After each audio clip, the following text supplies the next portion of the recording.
Hi hello నమస్తే welcome to my channel బాయ్. Channel కొత్తగా చూస్తున్నట్టయితే ముందుగా సబ్స్క్రైబ్ చేసుకోండి. అలాగే నేను చెప్పే వీడియో నచ్చితే మాత్రం అందరికీ షేర్ చేయండి బాయ్. అయితే ఈరోజు మన టాపిక్ వచ్చేసి నిన్న మాత్రం డాకు మహారాజు నుంచి ఒక సాంగ్ అయితే రిలీజ్ అయింది భయ. అందులో లిరిక్స్ అసలు నాకు అర్థం కాలేదు, కానీ ఒక్కటి మాత్రం అర్థమైంది. ఈసారి మాత్రం తమనన్న ఒక రేంజ్లో హేటర్స్కి ఉంటుంది కదా, వాళ్ళ గోబలన్నీ పగిలిపోయేట్టుగా మ్యూజిక్ మాత్రం ఇచ్చాడు అనేది మాత్రం అర్థమైపోతుంది భయ్య.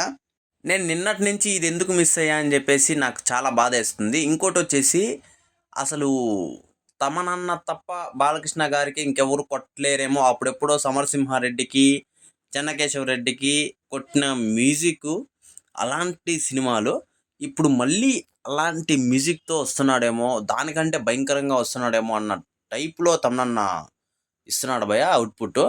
అసలు నేను ఊహించలేదు ఈ రేంజ్లో. ఫస్ట్ మన టీజర్ కూడా ఒకటి ఇచ్చాడు కదా, అది బ్యాక్గ్రౌండ్ మ్యూజిక్, అది ఇంకా కొత్త ర్యాంప్ అని చెప్పచ్చు. ఈ రేంజ్ ఆఫ్ డాక్కు అసలు నేను ఊహించలేదు భయ్య, ఆ రేంజ్లో ఉంది. అలాగే బాలకృష్ణ గారి కెరియర్లోనే తమనన్న ఇచ్చే మ్యూజిక్ ద బెస్ట్ మ్యూజిక్గా నిలుస్తుందని మాత్రం అనిపిస్తుంది భయ్య. ఏ హీరోకి ఎట్లో నాకు అంటే మనకు సరిగ్గా అర్థం కాకపోవచ్చు, ఎందుకంటే ఒక్క సినిమాకు ఒక్కొక్క రకంగా పడవచ్చు.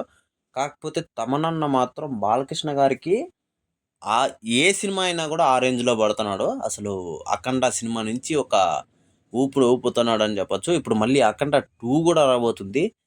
దానికి ఏ రేంజ్లో ఊపుతాడు అనేది చాలామంది ఇప్పటికే మీమ్స్ ఉంటాయి కదా, అన్న వద్దన్న స్పీకర్లు పగిలిపోతాయన్నా అని చెప్పేసి.